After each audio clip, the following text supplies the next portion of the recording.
bonjour à chacun. Donc, on a actuellement 73 membres présents ou représentés. Donc, sur 92 membres à jour de leur cotisation jusqu'à la fin de cet après-midi. Merci encore pour chacun. Merci d'être là. Et on va essayer de tenir à peu près les temps pour cet AG un petit peu spécial. Donc, elle est en live aussi sur Facebook pour permettre aux personnes qui nous suivent de pouvoir participer et suivre cette Assemblée générale de manière plus large. Alors là, je viens de partager mon écran et peut-être, du coup, vous retrouvez vos boutons qui ont dû se mettre en haut où vous pouvez chatter, en fait, donc converser. Si vous avez des questions et que vous voulez poser, à droite, suivant les dispositions, vous avez peut-être une ribambelle de vidéos. Et si vous voulez avoir juste la vidéo de celui qui parle, eh bien, vous pouvez cliquer que sur le petit carré et vous avez une seule vidéo. Voilà, et je donne tout de suite la parole à Anne-Denise pour nous donner l'ordre du jour.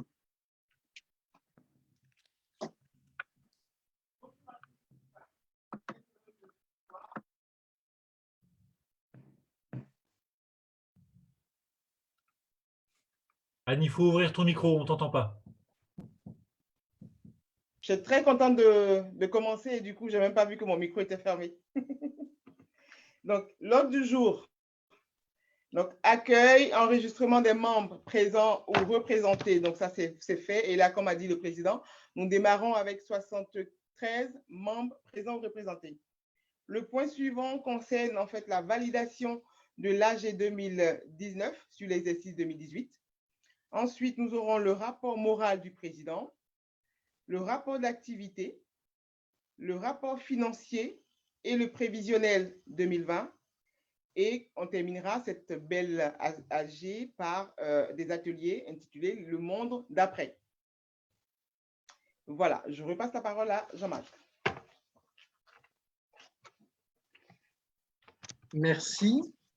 Alors, pour les membres qui étaient à jour de leur cotisation hier, puisqu'on a fait l'envoi en fait hier, les derniers l'ont peut-être pas reçu, vous avez reçu le rapport d'activité, on va vous remettre le lien dans le chat, mais normalement tout le monde a dû l'avoir, le relevé de décision de l'Assemblée générale de l'année dernière, et sur lequel on va commencer par le vote. Donc, ce relevé de décision, en fait, c'est un choix en fait, que l'on avait fait, c'était de reprendre uniquement les décisions de l'Assemblée générale et de ne pas redonner tous les éléments, puisqu'il y a le rapport d'activité pour cela. Donc, il est assez sobre, comme ceux qui l'ont reçu, voilà, qui représentaient donc, les différents éléments. Je vous propose, pour donc, surtout ceux qui l'ont reçu, de passer au vote tout de suite ce relevé de décision et si vous en êtes d'accord aussi de se dire que pour cette année encore, on referait juste un relevé de décision et il serait accompagné du rapport d'activité et des pièces comptables, du rapport financier. Alors, ça va nous permettre de voir comment se déroule un vote. Donc, j'active les micros de chacun. Et donc, je propose au vote en demandant est-ce que quelqu'un s'oppose?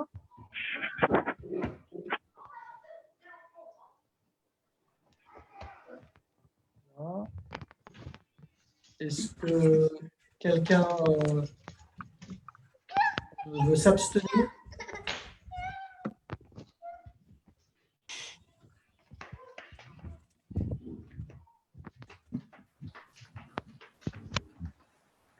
Bien, merci. Donc, du coup, à l'unanimité. Je recoupe les micros.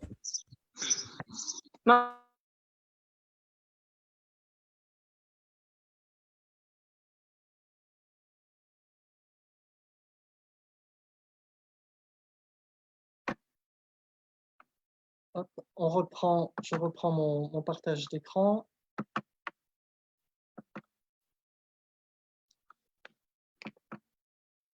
Alors, donc le rapport moral. Vous savez, chaque assemblée générale, il faut, voilà, ça démarre avec ce rapport moral où je vais vous donner un peu les grandes lignes de l'année 2019. 3 ans déjà que l'initiative,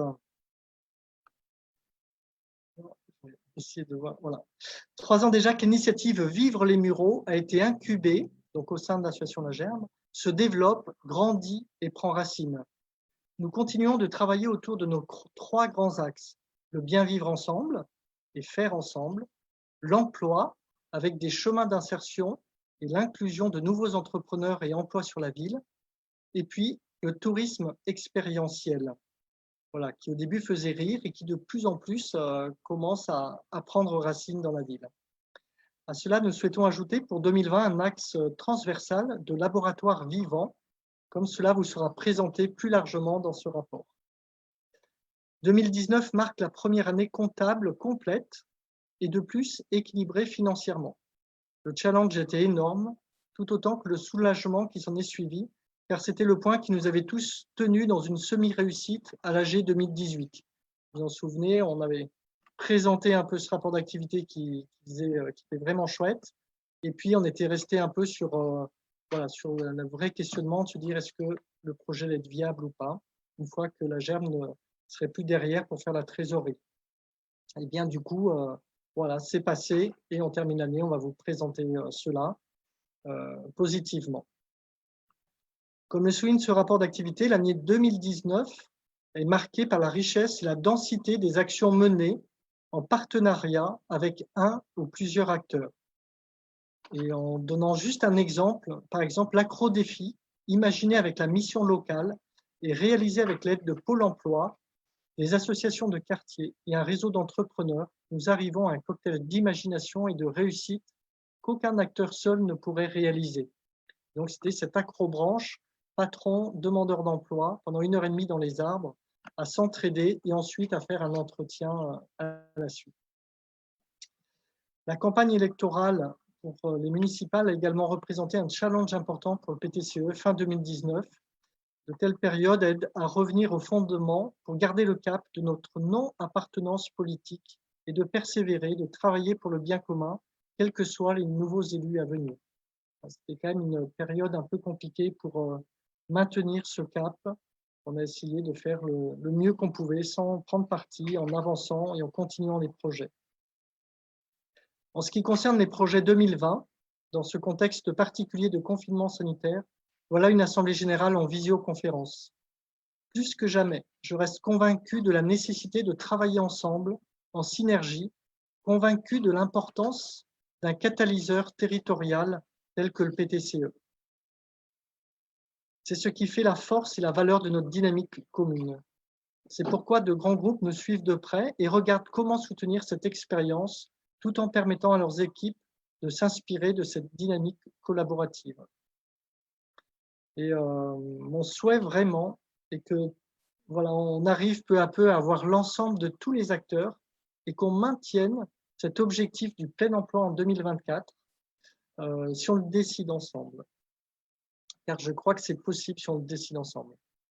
Je voudrais terminer, féliciter les équipes du PTCE, mais aussi tous les partenaires, toutes les structures qui se sont appropriés cet outil et avec qui on a bien travaillé pendant cette année 2019. Et puis, voilà, nos financeurs aussi, publics, privés, locaux et nationaux. Voilà, on n'en est encore qu'au début, un catalyseur territorial qui est en route et voilà, qu'on puisse, à travers cette rencontre d'AG aussi, se laisser émerveiller par les impacts directs et indirects qu'il produit déjà. Et je vous souhaite une bonne assemblée générale à tous. Merci, Jean-Marc. Alors, je trouve toujours ça un peu étonnant, mais le rapport moral doit être voté. Donc, est-ce qu'il correspond à ce que l'on a vécu ou pas en 2019? Donc, je vous propose, je vais arrêter mon partage d'écran. On va voir chacun. Je réactive les micros. Voilà, tout le monde a ses micros d'activer.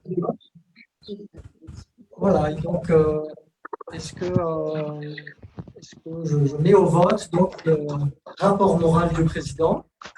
Est-ce que quelqu'un s'oppose? Est-ce que ça ne correspond pas à la réalité? Hein?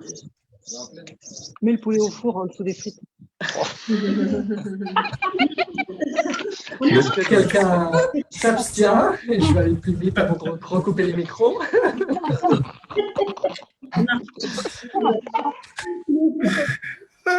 Donc on peut considérer qu'il est, voilà, qu'il était tué à l'unanimité. Je recoupe les micros.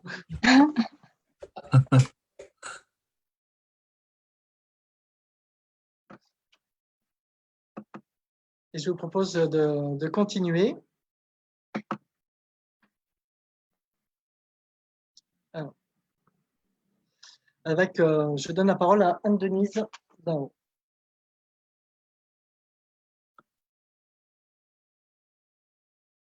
Anne-Denise. Voilà. Donc, je prends la parole pour vous présenter le rapport d'activité 2019. Je rappelle juste que le PTCE a axé le plan de travail sur 3 axes, au risque de me répéter. Donc, nous aurons des actions sur l'axe vivre ensemble, sur l'axe travailler et ensuite sur l'axe visiter, rencontrer. Donc, dans le rapport d'activité, vous avez l'ensemble de toutes les actions de ces 3 axes. Là, nous avons fait le choix d'en sélectionner quelques-unes que je vais vous présenter, mais l'ensemble se trouve bien sûr dans le rapport d'activité. Donc, comme première action que je vais vous présenter, donc, ce sont les rencontres mensuelles qu'on a communément appelées Vive les Mureaux Connexion. Donc, c'est des rencontres qui veulent valoriser les connexions entre les habitants, entre les acteurs et autres organisations du territoire muretin. L'idée, c'est vraiment de permettre l'inclusion et la promotion des projets de chacun. Ces soirées sont des soirées vraiment dynamiques parce qu'elles incarnent vraiment concrètement le rôle de catalyseur territorial qu'est le PTCE. Donc, c'est des soirées, comme je l'ai dit, qui se tiennent tous les derniers mardis du mois.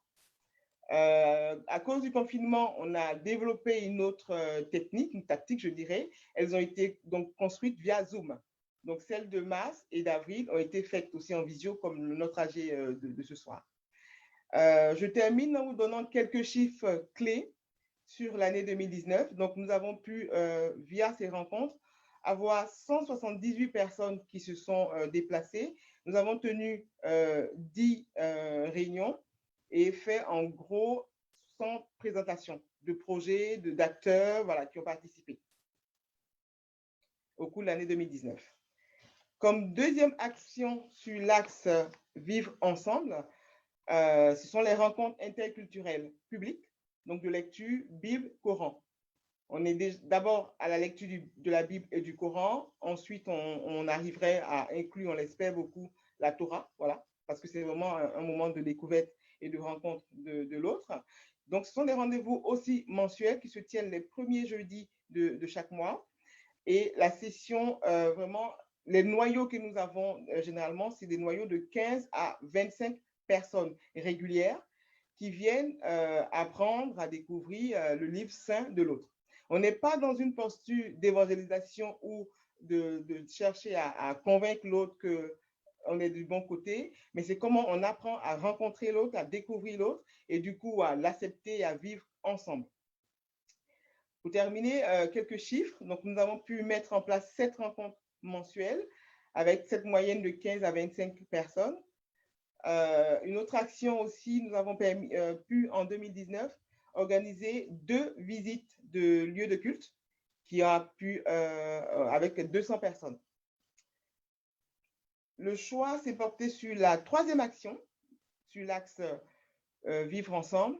C'est le magnifique concert que nous avons vécu avec l'ensemble Jubiléo. Donc, nous avions le dimanche 24 novembre au COSEC des Mureaux, un grand concert qui a été organisé par l'ensemble Jubiléo en partenariat avec le PTCE. Donc, l'événement était ouvert à toutes les générations et avec une participation libre et consciente. Des navettes avaient été organisées pour permettre aux habitants et différentes personnes des quartiers d'accéder à la salle parce que ce n'était pas évident. C'est une salle qui est un peu à l'entrée de la ville, c'est un peu compliqué d'y arriver. Le spectacle a commencé par un tableau assez symbolique du vivre ensemble. On a eu quelques mots d'un imam, d'un rabbin, d'un prêtre et une prise de parole aussi du général Pierre de Villiers. Parce que c'est quelqu'un qui est vraiment persuadé que la dynamique qui se vit aujourd'hui sur le territoire muritain est une pépite pour la France, donc peut servir d'exemple pour d'autres territoires. Le concert a rassemblé 200 artistes, 150 professionnels et 50 habitants des Mureaux, donc une très très grande et belle chorale, devant 720 spectateurs dans une salle qui pouvait en contenir 800 grands max. Et nous avons travaillé à distribuer quand même 1500 tracts. Pour ceux qui n'étaient pas présents, nous avons fait le choix de vous réserver une petite vidéo. Et pour ceux qui étaient là, c'est tout simplement, je vous invite à revivre l'émotion que nous avons connue le 24 novembre. Voilà, donc en direct, on vient de recevoir la vidéo et on vous la fait partager. Elle est très courte, 3 minutes, mais on vous la propose.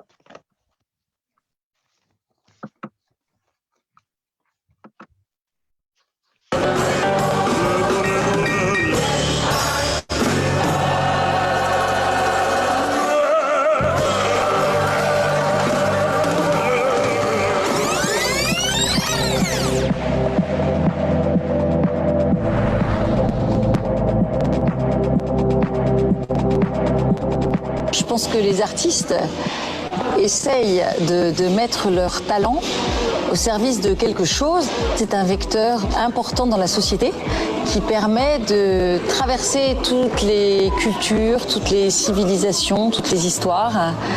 Et je pense qu'à toutes les époques, les artistes ont essayé de faire avancer le schmilblick et d'être un vecteur de lien dans la société.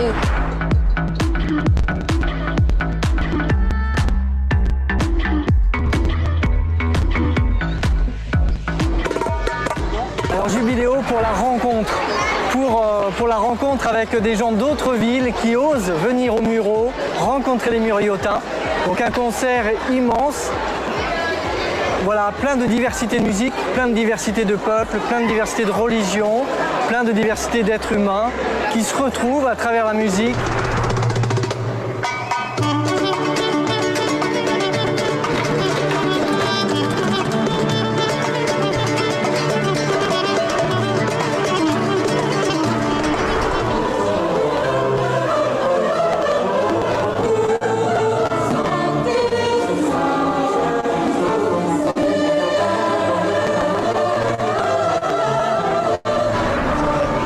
Même pas une bougie, matin et soir on cogite, on se pète le crâne pour dire l'amour et la santé, le reste mon pote c'est que des broutilles, qu'on esquive ou qu'on encaisse, de toute façon c'est la même pour tous, enfermé dans une caisse, pas à l'abri d'une dernière secousse, on est tous figurants dans ce film dont personne connaît la fin.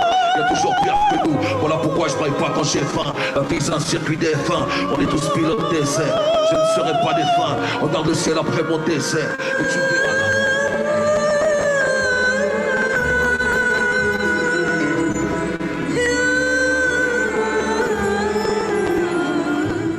Jubiléo, c'est vraiment pour toutes ces personnes qui n'ont pas peur des barrières ou qui veulent faire tomber les barrières qui existent. C'est comment on peut se rencontrer.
très, très grand moment, vous vous en doutez.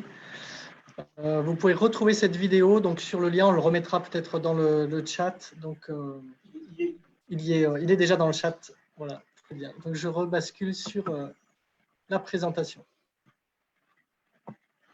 Donc, nous continuons le rapport d'activité 2019 avec le second axe développé par le PTCE, donc l'axe travailler. Et je vais passer la parole à Charles qui va nous détailler différentes actions sur cet axe. Charles?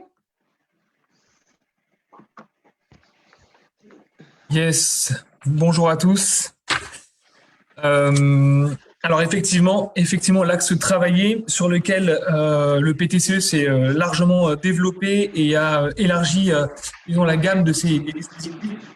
Je rappelle que, vous savez, le PTCE n'a pas vocation à prendre la place de qui que ce soit, ni à remplacer qui que ce soit. Il s'agit plutôt de valoriser les acteurs existants, de valoriser ce qu'ils font, et éventuellement de venir compléter, l'offre et les dispositifs pour les habitants des Mureaux et toute personne bénéficiaire, disons potentiellement bénéficiaire. En l'occurrence, nous sommes concentrés dans un premier temps sur le booster des entrepreneurs. Disons dans un premier temps parce qu'il existait déjà en 2018 et donc il continue de se développer et il y a eu 2 sessions en 2019 qui le booster dont je le rappelle l'idée c'est de permettre à des porteurs de projets entrepreneuriaux d'accélérer leur projet en 2 jours comme ils ne l'auraient même pas fait ou peut-être moins fait en 4 mois par exemple. Donc sur les 2 jours, les porteurs de projets vont être au bénéfice d'une méthodologie apportée par notre partenaire sur ce dispositif qui est la ruche. Donc une méthodologie agile qui a fait ses preuves et qui est disons adaptée et se veut très interactive. C'est le propre des méthodologies agiles. Et donc l'idée c'est pour eux de mettre à l'épreuve leur projet, quel que soit le stade où ils en sont. Et l'une des forces, une des spécificités de ce booster, qui s'appelait Bootcamp en 2018, je le rappelle, c'est que chaque porteur de projet va être accompagné durant les 2 jours par une personne ressource. Et les personnes ressources, ce sont de nombreux parmi vous sont des personnes ressources et ce sont des gens qui ont un bagage, des expériences, des expertises, des compétences diverses et variées, qui sont retraités, qui sont entrepreneurs eux-mêmes. Enfin, en tout cas, c'est avant tout un cerveau et une paire d'yeux supplémentaires pour le porteur et dont son projet va pouvoir bénéficier puisque finalement la personne ressource va réfléchir avec lui sur son projet au travers de tous les ateliers proposés par la ruche. Donc, quelques chiffres clés, justement les personnes ressources, puisqu'on en parlait, il y en a eu 45 de mobilisés pour les 2 boosters de cette année 2019. Il y a eu 35 porteurs de projets, dont 24 des Mureaux. 24 projets qui sont des Mureaux ou du moins des porteurs prêts à s'installer aux Mureaux, puisque bien sûr, notre vocation, c'est avant tout les Mureaux et le développement économique du territoire biélotin. Voilà, pour aussi un autre chiffre intéressant, il y a 44 organismes qui sont impliqués sur le booster. 24 organismes impliqués sur le booster, donc que ce soit des gens qui nous soutiennent financièrement, matériellement, ou qui nous soutiennent humainement, par exemple au niveau des personnes ressources. Autre dispositif déployé en 2019, c'est La Vie en Grand. La Vie en Grand, c'est un séminaire d'empowerment, diraient les anglophones, les Anglais. Donc l'idée, c'est pour les personnes qui sont au bénéfice de ce dispositif, de retrouver leur pouvoir d'agir. C'est un peu bizarre en français, mais l'idée, c'est de se connaître en vérité et de remettre ses pieds dans ses baskets, pour dire l'expression bien connue dans le sens inverse. C'est de retrouver les fondamentaux de sa motivation, les fondamentaux nécessaires pour appréhender de façon optimale son projet professionnel, que ce soit retrouver un emploi, développer un projet entrepreneurial. Donc c'est 2 jours qui se font du coup dans une salle qui est un petit peu à l'écart des Mureaux. L'idée c'est vraiment de vivre un temps en confiance et pour chacun d'être dans un cadre sécurisant de façon à pouvoir rentrer dans une phase de vulnérabilité nécessaire, mais ensuite pour ensuite finir d'être boosté et d'avoir des clés pour aborder les choses différemment. Donc là, je le rappelle aussi, c'est un dispositif qui existe depuis 5 ans à Marseille, qui a été développé par une association qui s'appelle Massa Jobs et le dispositif lui-même est repris d'un modèle anglais. Voilà, c'est un modèle qui a fait ses preuves et donc il y a eu en 2019 5 sessions de la vie en grand. 37 personnes ont été bénéficiaires, donc de tout âge, hein, encore une fois, de tout horizon, mais des gens qui sont des Mureaux et des alentours. Et je précise que sur cette année, il y a 9 organismes qui ont été mobilisés pour justement faire du sourcing, envoyer des gens potentiellement bénéficiaires. En parallèle, on essayait elles-mêmes, enfin, on a eu le souci bien sûr, de leur faire comprendre ce qu'est la vie en grand de façon à ce qu'ils puissent le prescrire, si je puis dire, de façon pertinente aux gens qui les entourent. Donc la vie en grand. Et autre exemple, c'est les rencontres chefs d'entreprise demandeurs d'emploi que Jean-Marc évoquait tout à l'heure lors de son intervention. Donc ça paraît assez simple, mais en gros, l'idée, c'est de faire se rencontrer dans un cadre assez convivial, assez atypique, des demandeurs d'emploi et des entrepreneurs, des chefs d'entreprise ou des hauts cadres. L'idée, c'est de permettre à ces deux parties, notamment ceux aux demandeurs d'emploi, d'être directement en contact avec un chef d'entreprise et de réaliser, même s'il le sait bien sûr intellectuellement, que ce sont des personnes comme elles et que ce sont des gens qui ont aussi rencontré des moments difficiles, des gens qui sont face à des responsabilités et que le contact est possible et que ce ne sont pas des gens qui sont nécessairement dans leur tour d'ivoire, loin des petites jambes. Bref, l'idée, c'est réellement d'établir un lien et peut-être aussi derrière qu'il y ait une forme de réconciliation qui se fasse, en tout cas, du point de vue des demandeurs d'emploi, avec cette expérience réellement conviviale. Donc là, il y a eu 3 événements en 2019 de cet ordre. Vous avez vu quelques images du dernier événement qu'on a fait, de la dernière rencontre de 2019, qui s'est fait au moment du concert, juste avant le concert que vous avez vu du 24 novembre. Nous avons organisé un grand dîner. Et puis les 2 autres le premier était sous forme de dîner aussi, et l'autre s'est fait avec une épreuve sportive, donc dans les arbres avec l'escalade, l'acrobranche, où finalement voilà, les 2, il y avait un binôme à chaque fois, chef d'entreprise, demandeur d'emploi, qui allait faire ce parcours. Donc une expérience aussi pertinente, voilà, qui vient encore une fois apporter aux demandeurs d'emploi notamment, bien sûr les chefs d'entreprise aussi, c'est gratifiant pour eux, mais l'idée c'est réellement que les gens puissent avoir une expérience humaine qui soit valorisante et qui soit boostante pour leur projet professionnel. Donc là, quelques chiffres aussi clés. Donc il y a eu 111 personnes qui ont été au bénéfice de ça en 2019, 103 hauts cadres ou chefs d'entreprise qui étaient mobilisés comme partenaires, si je puis dire, comme personnes ressources. Et là aussi, 44 structures ont été mobilisées, entreprises, structures publiques, privées, de tout ordre, pour ce projet-là. Petite info aussi, il y a eu en 2019, nous avons lancé 100 chances, 100 emplois. Nous avons fait une première session en fin d'année. 100 chances, 100 emplois, c'est un dispositif plutôt destiné aux jeunes, 18-30 ans. Et donc, l'idée, c'est pour eux de les mettre là aussi en contact immédiat avec des chefs d'entreprise, très concrètement, et qu'ils puissent pitcher, qu'ils puissent réellement se présenter et pitcher leur projet pro devant les chefs d'entreprise. Mais on le fait avec une préparation, c'est-à-dire qu'en amont, ils seront coachés par un coach professionnel pendant 5 jours. Et à l'issue de ça, du coup, ils ont une présentation officielle devant tout un partenaire d'entreprise pour se présenter. Et ils ne repartent pas avec rien. Soit ils repartent au minimum avec un parrainage, mais ils peuvent aussi repartir avec une promesse de formation, d'embauche, bien sûr, idéalement, de CDD, d'alternance, et que j'en passe. Voilà. Merci beaucoup, Charles. Une information complémentaire avant de passer au 3e axe.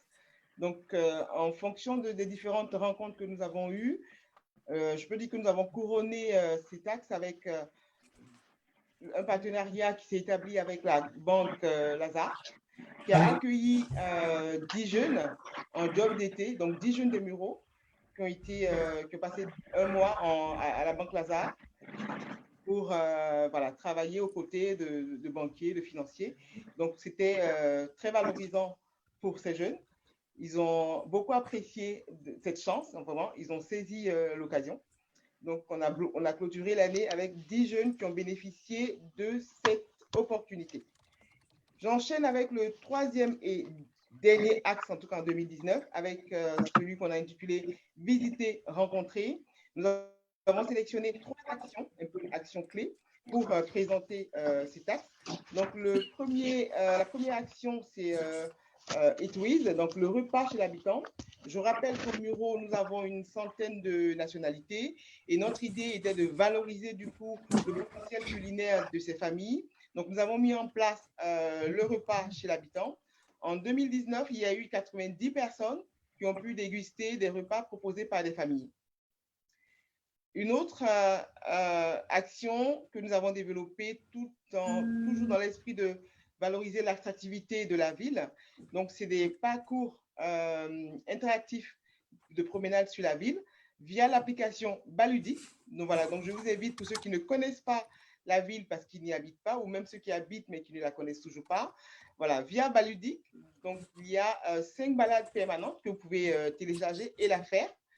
Ça vous permettra d'apprécier ou de redécouvrir la ville des Mureaux. En 2019, il y a eu 115 téléchargements sur ces 5 balades que nous proposons.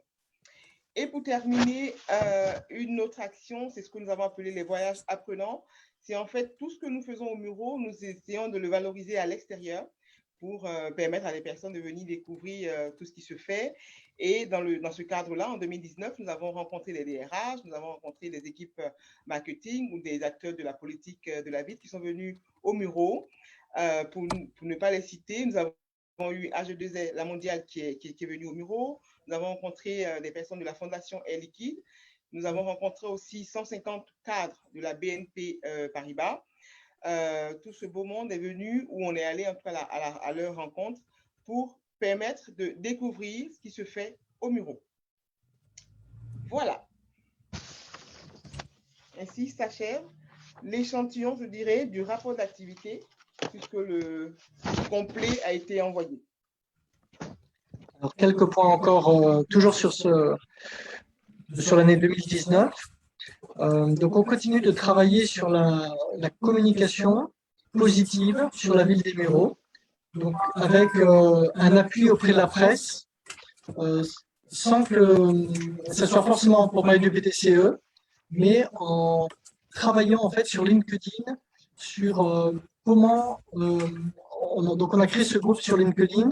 Il y a plus de 200 journalistes dedans et on alimente constamment de choses qui se passent sur les Mureaux et ce qui permet d'avoir ces retours. Donc en 2019, en fait, on a eu 210 articles positifs sur la ville qui présentaient des actions de différentes structures, d'entreprises, voilà, plein de choses comme ça qu'on a essayé de promouvoir et de pousser pour essayer d'inverser complètement cette image et de prendre la place dans la presse. En 2 ans, on est à 480 articles positifs sur la ville. C'est vraiment encourageant dans ce sens. Anne-Denise, du coup. Synthèse graphique de l'année 2019. Nous avons fait 361 rendez-vous, organisé 21 événements, eu un déménagement.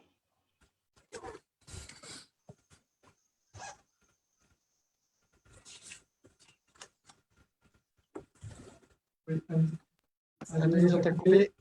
Ouais. Il y a eu un déménagement. Donc, dans les organisations d'événements que nous avons vécus, nous avons eu la journée du vivre ensemble qui a rassemblé 650 visiteurs et 400 couverts servis, qui a mobilisé 12 organisations. Au niveau de 100 chances en emploi, nous avons eu une session qui a mobilisé 14 entreprises et bénéficiaires à 9 jeunes. Les rencontres demandeurs d'emploi et patrons, comme l'a dit Charles, à 811 bénéficiaires avec 103 cadres impliqués. Voilà.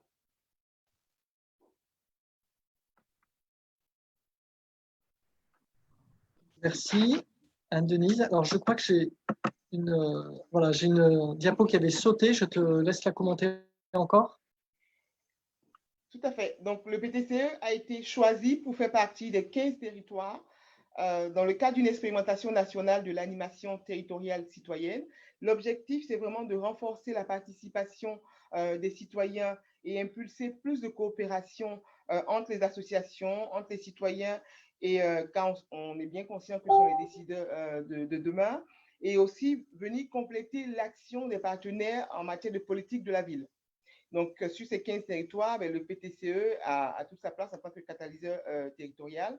Donc, c'est en fait à travers des projets concrets. Donc, chaque acteur propose des projets. Donc, le PTCE propose toutes les actions que nous avons énumérées tout à l'heure.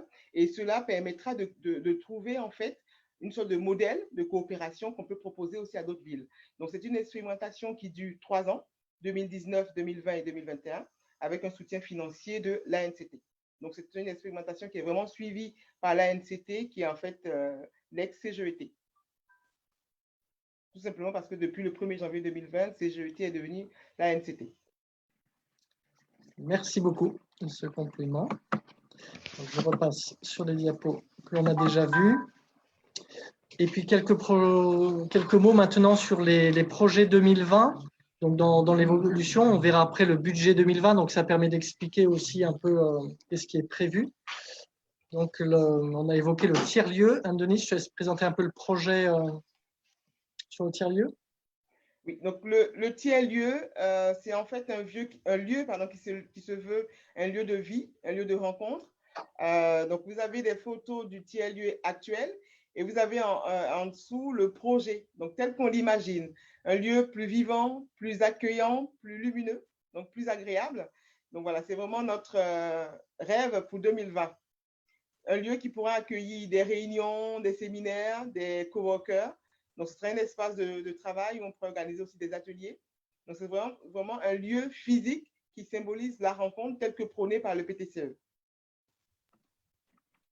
Et donc, on a déposé un projet, là, on a répondu à l'appel à projet à l'AMI sur les tiers-lieux et on attend le retour. Tout à fait, rêvons ensemble, comme dit Laurent.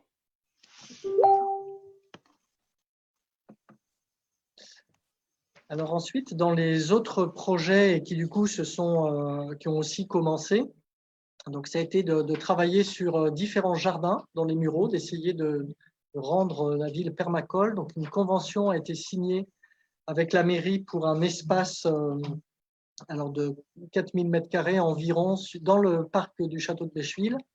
Et au moment où on aurait presque pu rentrer dedans, il y a eu le confinement. Et donc, du coup, on a continué de travailler avec les habitants qui le souhaitaient et où on a commencé sur une première partie à dessiner en fait ce que pourrait être le jardin. Donc, ce sera un jardin du monde avec de présenter en fait avec les 7 continents les légumes, de quelle origine ils arrivent, de quel pays, et de montrer en fait cette diversité et cette richesse des légumes qui arrivent chacun de continents différents, et de faire écho à la richesse des Mureaux qui seront là. Donc voilà, ça c'est un des projets. Comme on n'a pas pu démarrer tout de suite puisqu'il était dans un parc fermé, on a eu entre-temps la possibilité avec Auchan, et on remercie le responsable qui est là avec nous aujourd'hui et qui nous a autorisé à avoir une convention pour avoir un espace de 50 à 60 m² à peu près pour pouvoir faire aussi un premier jardin humain à l'arrière du parking d'Auchan.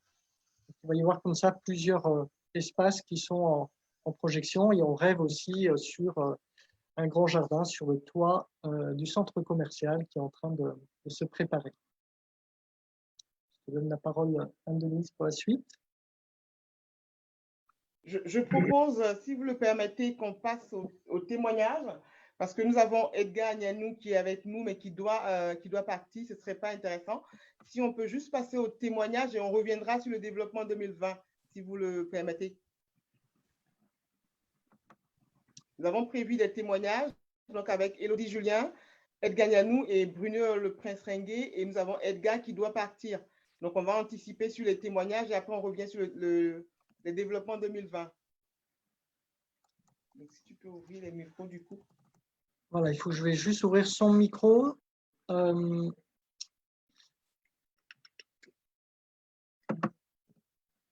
de petites...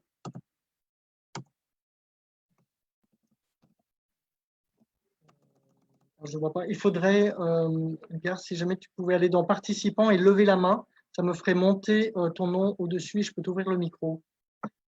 Là, je ne vois pas.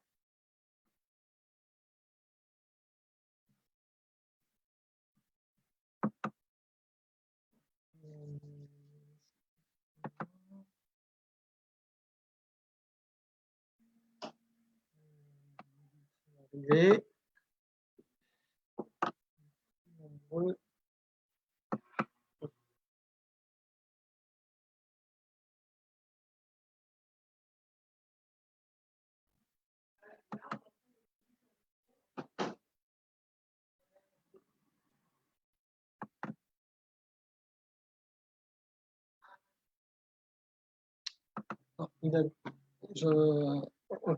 Excusez-nous, on va reprendre. Je crois que je viens d'appeler Anne Denise, il a dû partir. On reprend dans l'ordre et on continue, désolé.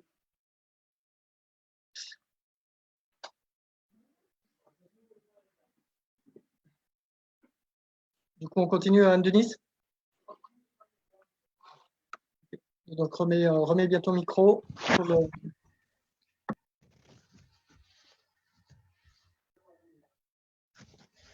Comme autre action, donc, nous avons la coopérative d'activité, la coopérative de jeunesse, pardon. Donc, c'est un projet qui est porté par une association qui s'appelle l'Académie des Pluriels, incubée au sein du PTCE. L'idée, c'est d'accompagner des jeunes vers l'entrepreneuriat collectif. Donc, on a la responsable qui n'a pas pu se joindre à nous aujourd'hui, qui s'appelle Miali. Donc, pendant 3 mois, les jeunes sont aussi coachés par 2 animatrices pour apprendre, je dirais, les rouages de l'entrepreneuriat. L'idée, c'est de pouvoir co-construire un projet et proposer soit un produit, soit un service. C'est vrai qu'avec le confinement, ça n'a pas été facile pour eux parce que c'était un projet qui se faisait en présentiel. Avec le confinement, ils ont dû, donc chacun repartir chez eux. Les animatrices ont essayé quand même de maintenir la dynamique, donc ce n'était pas évident. Donc la clôture aura lieu le 28 mai.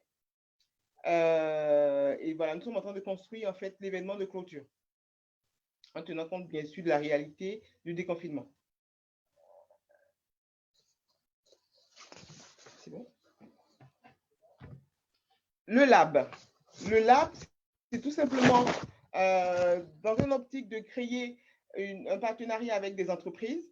On proposerait le territoire muritain comme sorte de laboratoire pour des entreprises pour tester un produit ou un service. Et c'est comment on peut amener les entreprises à développer une RSE véritablement, mais une RSE, je dirais, territoriale, avec des projets d'innovation. Et l'idée, c'est de pouvoir arriver à mettre en place un club qu'on appelle en fait aujourd'hui le club des grands partenaires. Donc, ce sont des grandes entreprises, on va en cibler peut-être 5, qui font confiance au PTCE et qui souhaitent s'engager dans cette dynamique sur au moins 3 ans. Nous aurons l'occasion de revenir après sur ce projet qui nous tient à cœur pour 2020.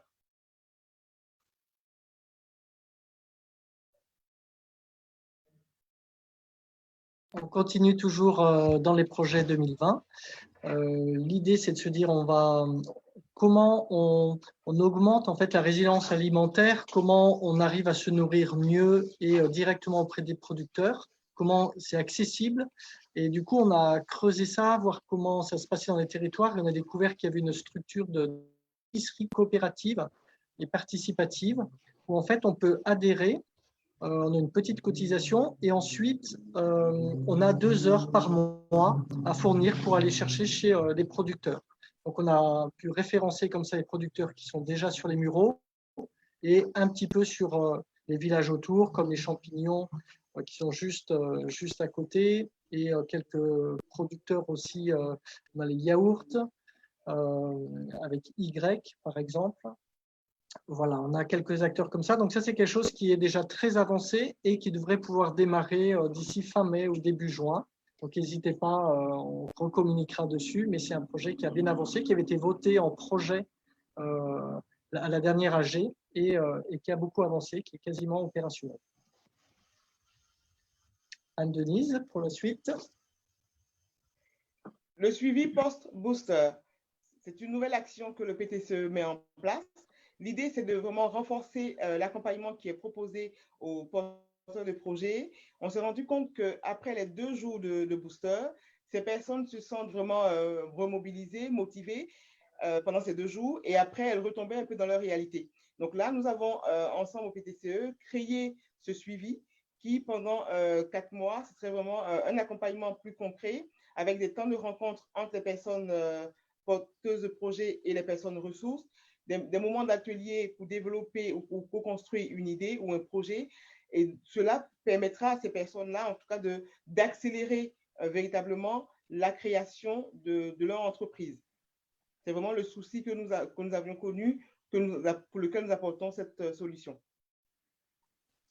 Et pour terminer, un autre projet en 2020, c'est la coopérative d'activité et d'emploi, toujours dans le souci de sécuriser les statuts des auto-entrepreneurs, parce que très souvent, les personnes qui débutent dans la création d'entreprise ont le statut primaire d'auto-entrepreneur.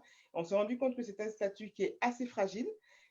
Et du coup, par la mise en place de la coopérative d'activité et d'emploi, la proposition est faite à ces personnes ayant le statut d'auto-entrepreneur de devenir salariés de cette coopérative. Donc, il y a une mutualisation aussi des charges et des dépenses qui est faite dans la gestion administrative de tout ce qui a trait à une entreprise. Comme ça, l'entrepreneur est vraiment axé sur son cœur de métier. Donc, la comptabilité est gérée par la coopérative, l'administratif est géré par la coopérative, le juridique est géré par la coopérative. Donc, ça fait un stress en moins pour quelqu'un qui se lance dans la création d'une entreprise. Et la coopérative permet du coup, avec le statut d'auto-entrepreneur, de cotiser au chômage ou cotiser à l'assurance maladie. Donc, c'est vraiment un statut sécurisant pour des personnes qui veulent se lancer dans la création d'entreprise. Parce qu'on s'est rendu compte que la création d'entreprise, ça faisait peur, parce que bien sûr, tout le monde se posait la question de savoir comment je fais si demain, mon activité devait s'arrêter. Je n'ai pas le chômage, je ne peux pas cotiser. Par contre, avec le statut de salarié dans une coopérative CAE, tous ces points, ou en tout cas toutes ces barrières sont levées.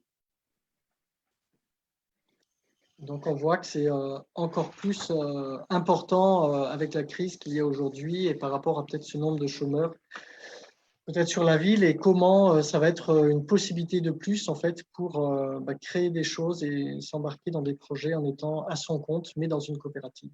Et donc, les premiers, donc ça aussi, c'était un projet qui a été voté et validé en projet en fait à la dernière AG, qui a pu être avancé. On a été accompagné et on a les premiers coopérants qui ont démarré en début d'année.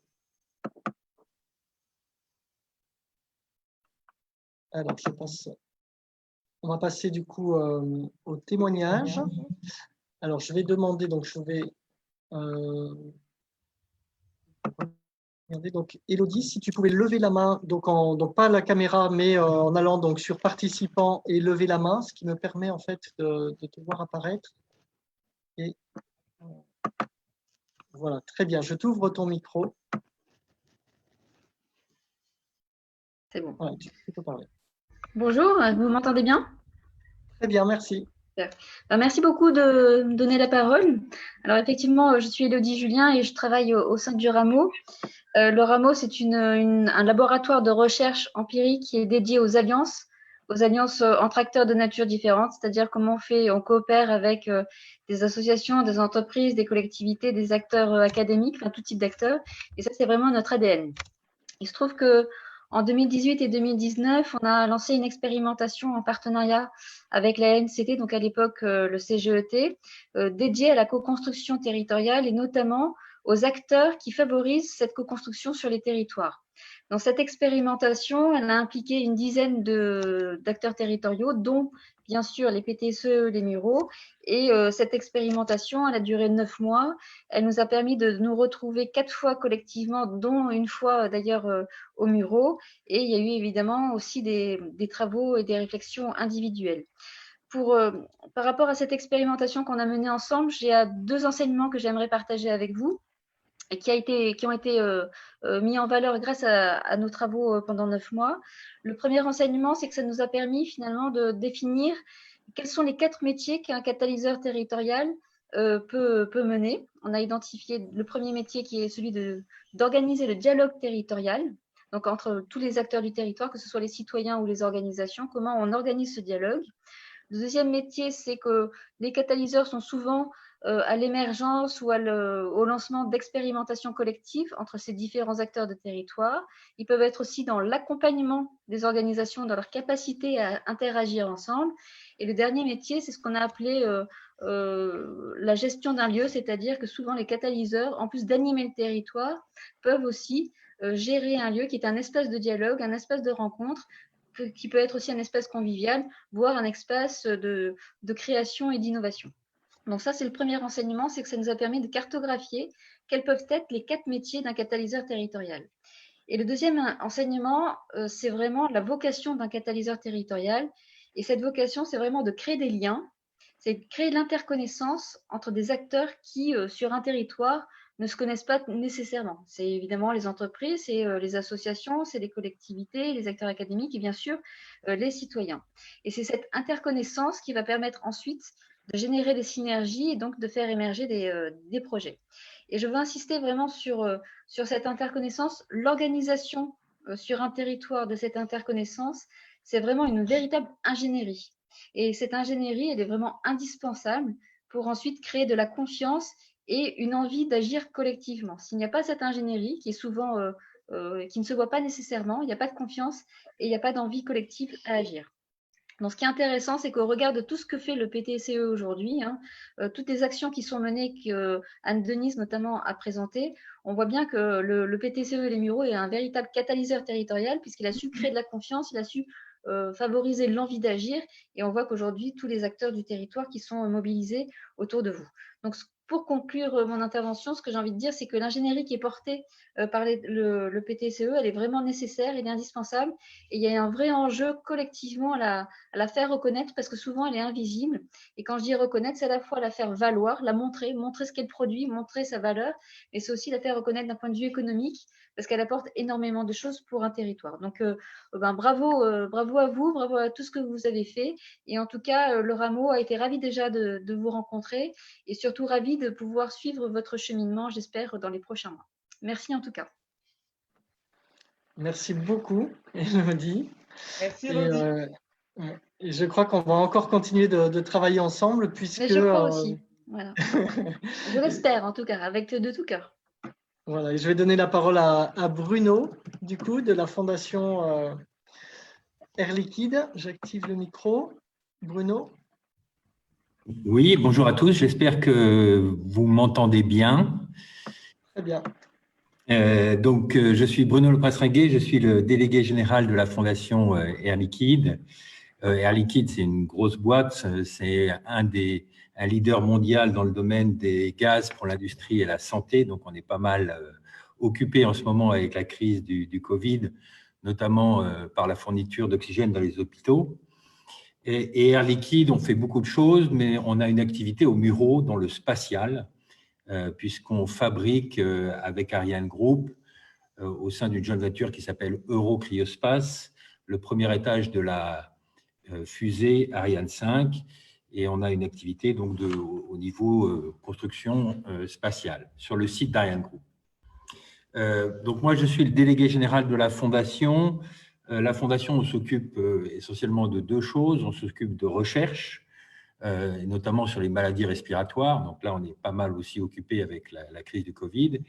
Et puis de développement des territoires où Air Liquide est présent. Et donc, à travers notamment soit des projets qui sont présentés par les salariés du groupe, soit des projets qu'on co-construit dans le domaine de l'insertion professionnelle. Donc, on est sur l'axe travaillé du PTCE. Et pourquoi l'insertion professionnelle pour un grand groupe comme nous? Ben, on pense qu'on a un rôle à jouer. D'abord, on est présent dans les écosystèmes. On connaît les fournisseurs, on a des clients, on connaît les métiers dont a besoin, je dirais, les territoires. Et c'est pour ça qu'on pense qu'on peut apporter notre pierre sur le sujet. Évidemment pas tout seul, parce que tout seul, on ne fera rien, mais on le fera en écosystème avec les structures de l'État, avec la commune, avec la région, avec, je dirais, toutes les associations. Et on a besoin d'un catalyseur territorial. Et c'est comme ça qu'on s'est rencontrés avec Jean-Marc l'année dernière. Voilà, on était présents au Murau. J'ai eu la chance de rencontrer le PTCE, je dirais, il y a un an et demi. Et tout de suite, j'ai été séduit par le projet, j'ai été séduit par l'ambition, j'ai été séduit par l'équipe. Et voilà, j'ai eu envie de mieux connaître, je dirais, ce qui se passe au Murau. Donc, on a eu un certain nombre de rencontres au Murau avec des patrons du groupe Air Liquide. Et on a participé je dirais, à des événements déjeuner chez l'habitant. Moi-même, j'ai participé à des événements rencontres avec des jeunes. Et ça a donné d'ailleurs un jeune qui aujourd'hui fait son stage dans notre centre de recherche sur Paris-Saclay. Et on a la volonté d'aller plus loin. Voilà, pour, je dirais, apporter notre pierre au projet qui est le projet Zéro Chômage, qui est une ambition, je trouve, tout à fait respectable, Zéro Chômage 2024. Et notre idée, ce serait de créer une école de formation sur les métiers en tension. On est dans un pays où il y a beaucoup de talents, il y a beaucoup de talents non exprimés dans la vie professionnelle. Il y a des boîtes qui ont besoin je dirais, de collaborateurs, de salariés et qui ne trouvent pas. Et donc, si on peut apporter un peu du lien entre, je dirais, les talents et les besoins de l'entreprise, ça serait super. Et donc, l'idée, ce serait de créer une école de formation. Alors, on a identifié quelques métiers. Par exemple, le premier, c'est le soudage. Le soudage, c'est un métier on peut apprendre, si on a une certaine dextérité manuelle, ce métier en 6 mois et après avoir différentes qualifications. Mais il y a pas mal d'entreprises qui cherchent des soudeurs. C'est en plus des jobs qui sont des jobs en général très demandés et pérennes et plutôt bien payés. Voilà, mais on pourrait éventuellement faire la même chose avec des métiers dans le numérique. Donc, je sais qu'il y a déjà des initiatives sur le territoire, voire celui des chauffeurs poids lourds pour la livraison de matières dangereuses. Donc, il y a pas mal de métiers qui sont accessibles, moyennant des formations de 6 mois. Et c'est un peu notre rêve de pouvoir monter sur le territoire des Mureaux, grâce à l'action du PTCE, une école de formation qui remette, je dirais, qui permette d'intégrer sur des jobs pérennes un certain nombre de personnes des Mureaux. Voilà. Donc, le projet est à monter, on ne sera pas tout seul. On a besoin de partenaires. Élodie parlait d'écosystème, elle parlait je dirais, de catalyseur territorial, de ce catalyseur territorial qui est PTCE.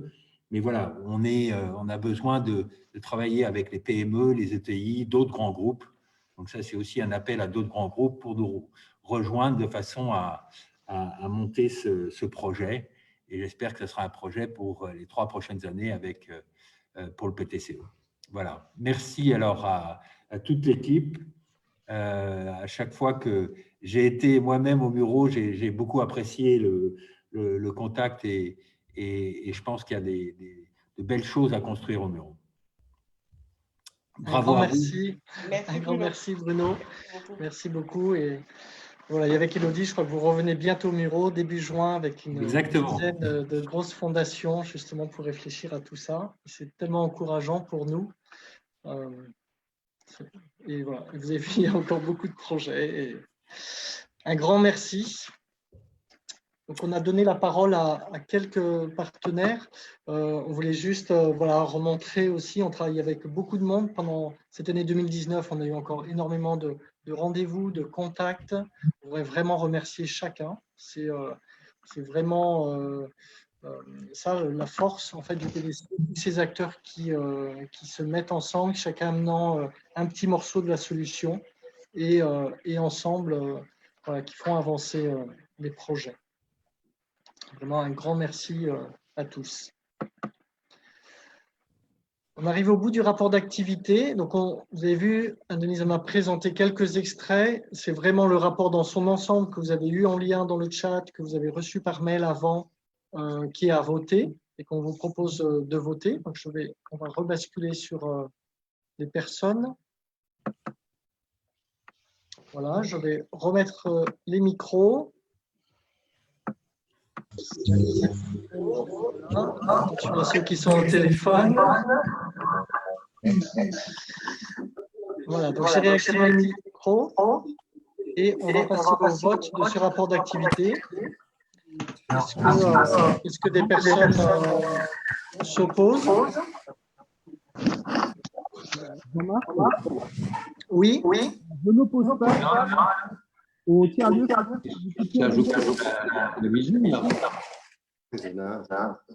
Alors, il y a beaucoup d'écho avec le micro d'ouvert.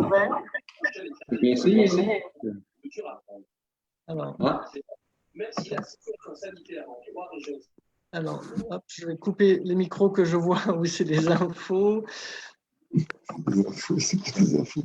Voilà.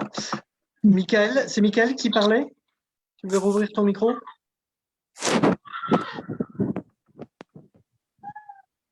Non, mais non, justement, c'était par rapport au problème d'écho. Je me demandais si c'était pas aussi au tiers-lieu que vous aviez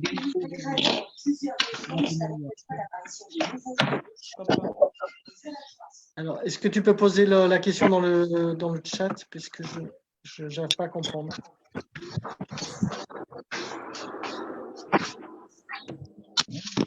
Voilà, donc s'il y a encore des questions dans le chat, vous pouvez les poser. Sinon, je repose la question par rapport au vote du... D'accord. Donc, par rapport au vote du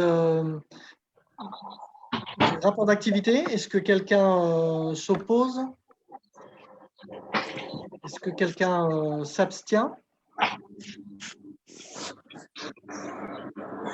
Donc, le rapport d'activité est validé à l'unanimité. Merci encore pour votre confiance. Je recoupe les micros. Voilà. Et je reviens sur le partage d'écran pour la partie comptabilité. Donc, on a pris cette année un expert comptable. Peut-être Jean, je te laisse où on donne. Alors, du coup, Jean Devailly, si tu veux lever la main, comme ça je te fais monter. Et puis, Monsieur Daudet, si vous voulez aussi lever la main, qui me permet de vous activer les micros.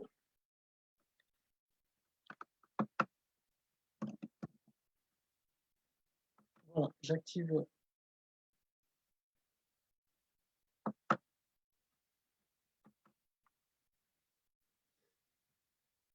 Alors, je sais, Monsieur Daudet, je ne sais pas si vous nous entendez. Alors, Jean, la parole à toi en attendant.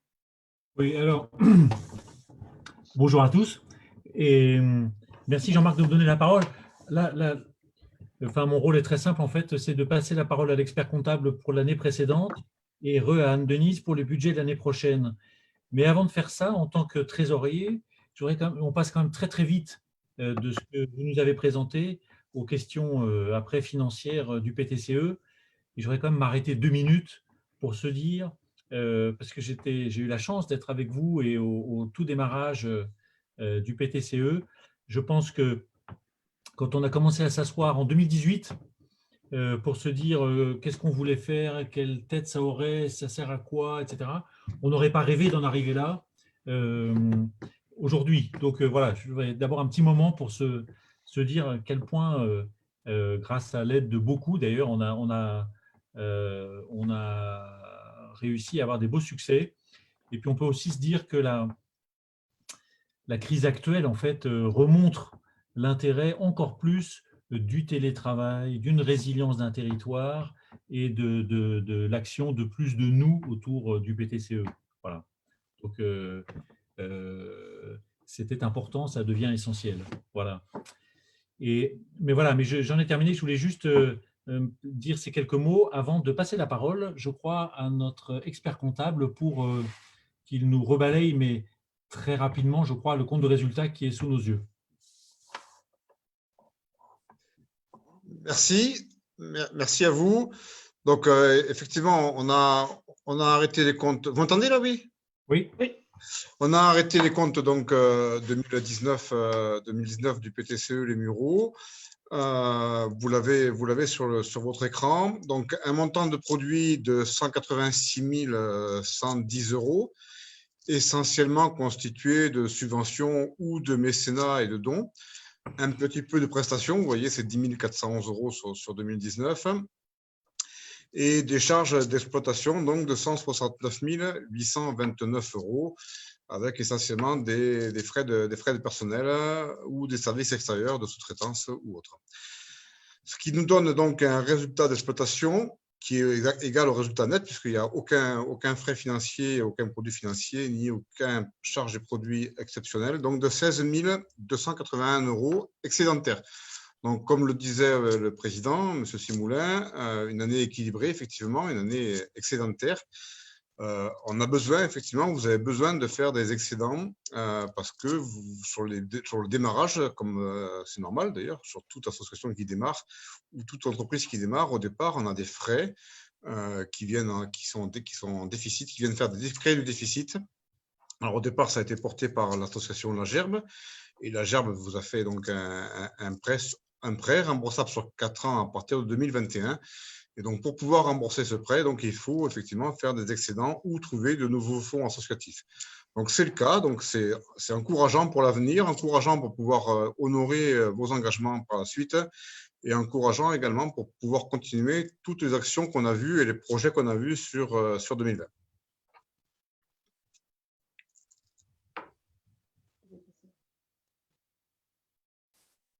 Je ne sais pas si vous présentez. Voilà. Là, vous avez le bilan. Donc, le bilan pour ceux qui ne sont pas comptables, et tout le monde n'est pas comptable, heureusement d'ailleurs.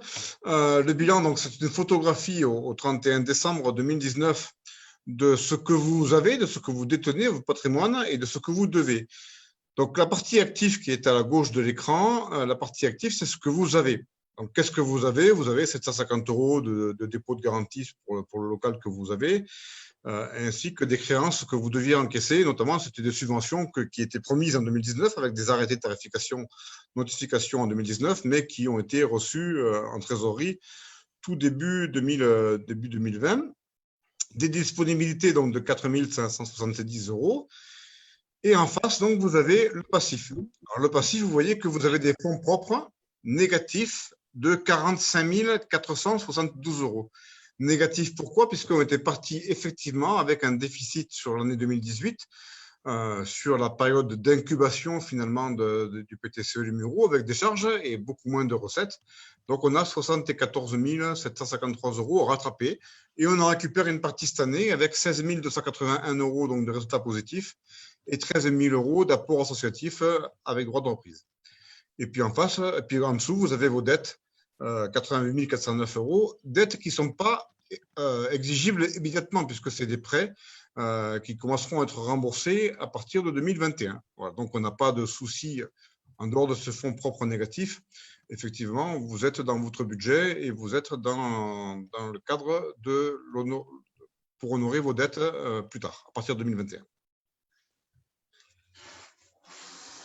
Voilà, merci Thierry.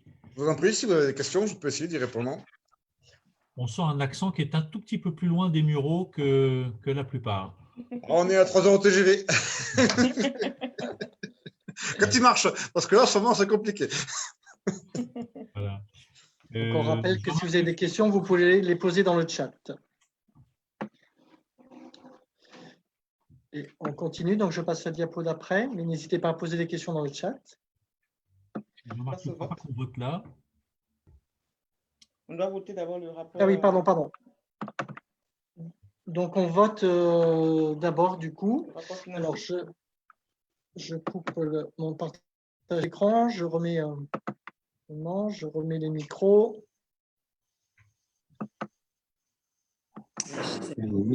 Voilà.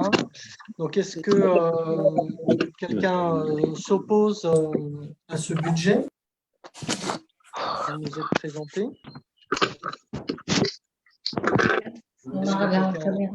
Est-ce que quelqu'un s'abstient?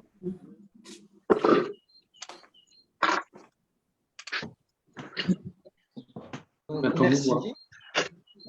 Merci. Voté à l'unanimité. Je recoupe les micros et on repasse à la suite. Alors, juste il y avait une question. Ah oui. Ok, donc j'ai réactivé les micros entre-temps, donc normalement, ça a dû marcher. Si quelqu'un voulait s'opposer, c'est encore possible de le faire dans le chat, hein. N'hésitez pas.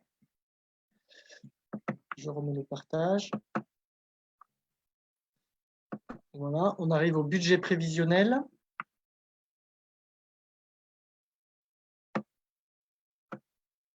Alors, Jean et Anne-Denise, vous avez tous les deux le micro coupé. Je ne sais pas lequel des deux prend la parole. Ah, pardon, il fallait que je te le réactive. Mais juste quelques minutes. Voilà, c'est un budget extrêmement ambitieux, hein, sur l'ensemble de ce qu'on veut faire, sur la partie financière, et on va y rentrer un peu dans le détail avec Anne-Denise, mais qui correspond aux très grosses ambitions qu'on a et qui sont évidemment pré-Covid, si j'ose dire. Et donc, voilà, il faut se reposer la question. Mais je trouve que la crise actuelle, encore une fois, renforce l'intérêt de l'ensemble des actions qu'on a menées. Et donc, voilà, on est en fait très en confiance de pouvoir avancer sur ce budget. Voilà. Denise, tu en dis quelques mots? Je vais détailler un peu les chiffres. Et juste pour dire qu'on se rend compte qu'on passe d'un budget de 180 000 à peu près en 2019 à 345 000 en 2020, tout simplement pour faire face à toutes les actions que nous avons proposées en 2020, sachant que toutes celles qui ont été déployées en 2019 donc, vont continuer à vivre en 2020. Et on va rajouter à celles-là tous les projets de 2020 dont on a parlé tout à l'heure. Donc, du coup, ce qui fait qu'on passe à un budget à 345 000. L'équipe a été aussi renforcée. Donc, de 3 salariés, on passe à 5 salariés. Du coup, au niveau des charges de personnel, on a le montant de 278 000 qui est affiché. Après, toutes les autres dépenses sont les dépenses que nous avons déjà connues en 2019 qui sont reconduites, en gros. Donc, l'écart entre l'année dernière et cette année, c'est vraiment l'augmentation au niveau des charges du personnel.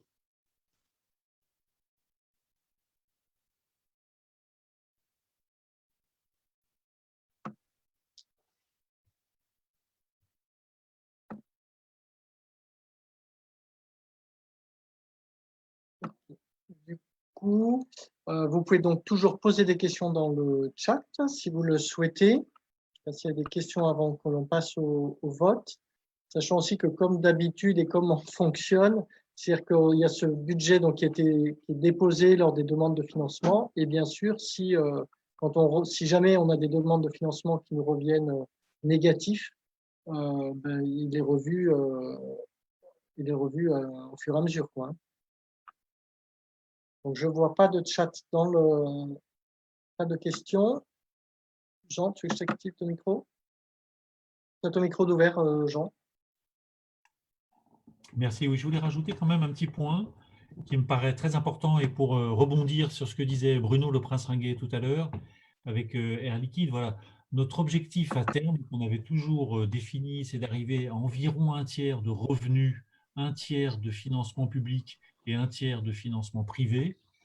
Et que voilà, on se rend compte qu'on a pris du retard sur que c'est vraiment très important d'avancer cette année-là sur les financements d'entreprises. Et donc, on a Air Liquide, merci, quelques autres discussions qui doivent démarrer et se concrétiser on espère rapidement avec les entreprises. Voilà, c'est, je pense, la partie sur les financements où on a le plus d'efforts à faire sur l'année 2020. Donc, je vois qu'il y a des questions qui arrivent. Donc, combien de personnes travaillent aujourd'hui pour le PTCE? Je vais répondre, Anne-Denise. Nous avons 5 personnes qui travaillent au PTCE, 5 ETP, donc 5 temps plein. Voilà. Et du coup, on a parlé de cette étude en fait qui était faite avec anciennement le CGET, et du coup qui prend en charge en fait le salaire d'Anne-Denise actuellement. Et donc c'est une subvention qui est acquise sur 3 ans. Donc ça c'est vraiment intéressant parce que c'est quelque chose qui nous emmène dans la durée. Et puis on a aussi un emploi préfecture. Adulte relais. Adulte relais. Donc, pour SIAM, donc là aussi, c'est des emplois qui sont couverts. Subventionnés, ouais. Sont subventionnés. Donc, quelqu'un qui pose la question de savoir est-ce que déjà des subventions sont acceptées? Oui, nous avons déjà le tiers des subventions qui sont acceptées. Voilà, les autres dont on n'a pas encore les réponses, ce n'est pas des réponses négatives. C'est pas encore voilà. Où on a reçu aussi des notifications.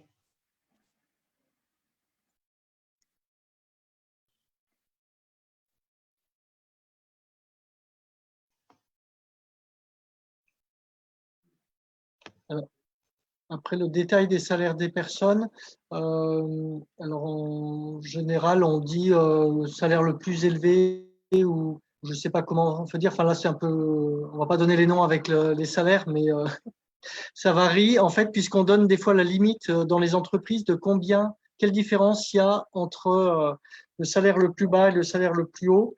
On est à moins de 2 en fait. Le salaire le plus haut ne gagne pas plus de 2 fois le salaire le plus bas. Dans des entreprises, je crois qu'on arrive de 1 à 400, il me semble. Voilà, donc là, on est on est avec malheureusement, enfin voilà, on est très comme dans une association, enfin des salaires qui sont légèrement un peu plus que le SMIC, mais voilà. Alors, je vous propose de... Il y a d'autres questions. J'essaie de remonter. Si vous avez des questions.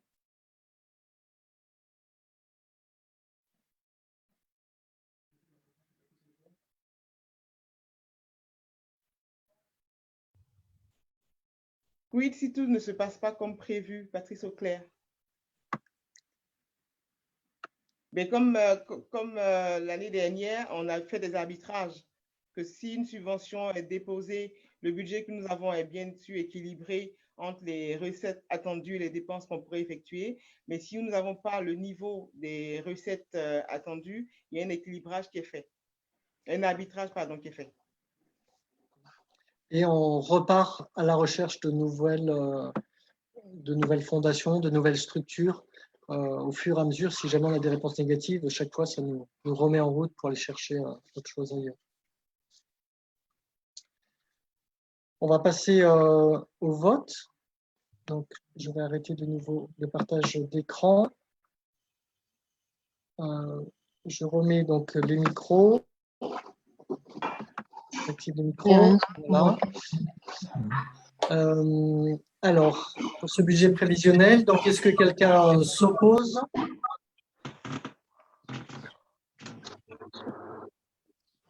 Est-ce que quelqu'un s'abstient? Ouais, moi, je m'abstiens. Alors, Je n'ai pas vu qui parlait. Une abstention. D'accord, une abstention. Oui. Très bien. Il y a d'autres abstentions. Il ne faut pas hésiter. Hein. Enfin, ce n'est pas gênant du tout. Et j'ai encore une question. Alors, pour rembourser, en fait, en 2020, donc il n'y aura pas encore besoin de rembourser. On commence le remboursement à partir de 2021. Mais il faudrait qu'on arrive à 18 000 euros en fait, d'excédent pour pouvoir faire ce remboursement. Donc, on aimerait s'y approcher pour pouvoir commencer à se préparer à le faire. Et si on peut commencer de rembourser en avance, on le fera aussi. Donc, est-ce que quelqu'un d'autre veut s'abstenir sur le budget? Oui, moi. Alors, 2 abstentions. donc, 2 abstentions. J'ai pas vu qui, mais Catherine. d'accord.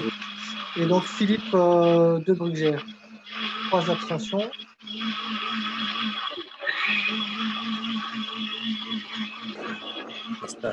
Et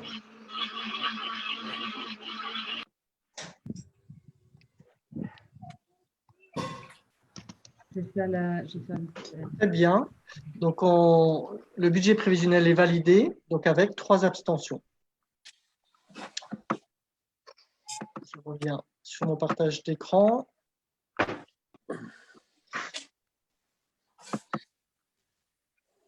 Alors, du coup, on doit encore voter 2 choses. Le report du résultat en report à nouveau. Donc ça, c'est comptablement en fait comment il va passer du coup au bilan. Et puis, vous avez vu aussi, on était dans la limite en fait au niveau des Non, c'est parce que en des subventions publiques. En 2020, les subventions publiques seront, en tout cas déposées, sont de 300 000 euros. La légale, c'est de 153 000 euros. À partir de 153 000 euros, on est obligé d'avoir un commissaire aux comptes. Et la décision doit être votée en AG. Donc, à partir de 2020, on aurait besoin d'un commissaire aux comptes.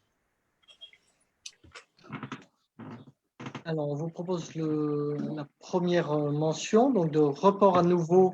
Ça veut dire cette somme-là de 16 000 euros va venir au bilan dans notre rapport associatif qui était négatif, donc ça vient le réduire. Mais peut-être que…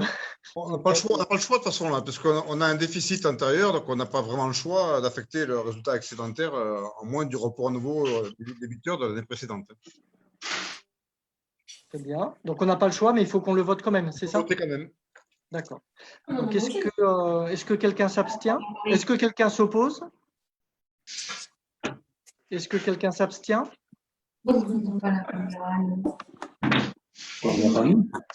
Donc à l'unanimité. Moi, j'ai dit oui, je m'abstiens. Une abstention. Une abstention. Abstention. D'accord. C'est noté.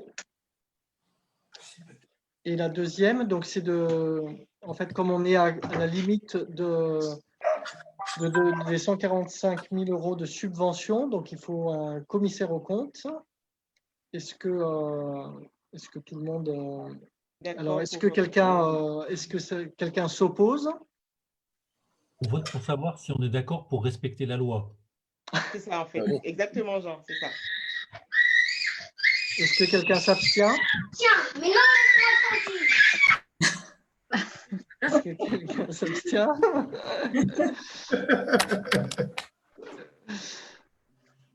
Ok, donc à l'unanimité. C'est bien ça? Très bien, merci beaucoup. Je recoupe les micros. On arrive au bout. Je finis le partage d'écran. Voilà, donc on a voté ça. Donc on arrive à la fin de l'Assemblée générale statutaire et on voulait vous proposer un petit exercice, juste puisque en fait d'habitude les assemblées générales sont vraiment des temps d'échange, de rencontres et aussi de liens. Et on a vu de belles choses qui se sont passées, des fois des structures qui ont mené des partenariats et on trouvait vraiment trop dommage d'avoir déroulé comme ça toute l'AG au fur et à mesure et juste de vous avoir demandé de voter. Alors ceux qui ont encore 10 minutes, ça ne va pas durer très longtemps, on vous proposerait en fait un tout petit atelier où vous allez être dispatché par hasard avec voilà, une dizaine de personnes. Et juste entre vous, comme ça, c'est ce qui vous permet, comme à la sortie d'une assemblée générale, en fait, de pouvoir échanger un peu avec quelques-uns, de pouvoir faire connaissance comme ça, et puis de vous poser cette question, qu'est-ce que j'ai appris pendant ce temps de confinement? qu'est-ce que j'ai envie d'échanger, qu'est-ce qu'on voudrait qu'il change en fait dans cet après. Donc on vous propose, si vous en êtes d'accord, d'avoir un petit temps comme ça. J'arrête mon partage d'écran. Et puis après ce petit temps, on se retrouve encore ensemble. On a 2-3 infos importantes à vous donner. Mais c'est pour essayer de garder ces dynamiques et vous verrez, voilà, c'est très sympathique. Est-ce que vous êtes prêts? Vous vous rappelez de la question? Qu'est-ce que vous avez appris pendant ce confinement? Qu'est-ce que ça vous a fait cheminer? Qu'est-ce que vous dites que vous aimeriez peut-être changer pour après? Donc, je vais remettre, chacun va pouvoir remettre son micro. Vous allez avoir un petit message qui vous dit que vous allez être emmené dans une salle et le hasard va faire, c'est pas moi qui prévois les groupes, donc vous allez arriver chacun dans une salle. Vous pouvez échanger entre vous sur cette question-là. Et puis, au bout de 10 minutes, je vous mettrai un petit message en vous disant, voilà, c'est bientôt fini et vous allez pouvoir vous retrouver. C'est parti pour cette petite expérience. À tout de suite. Donc, je prépare la salle.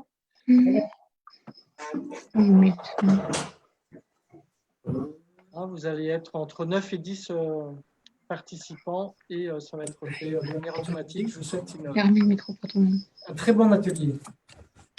On se retrouve ou pas? Oui.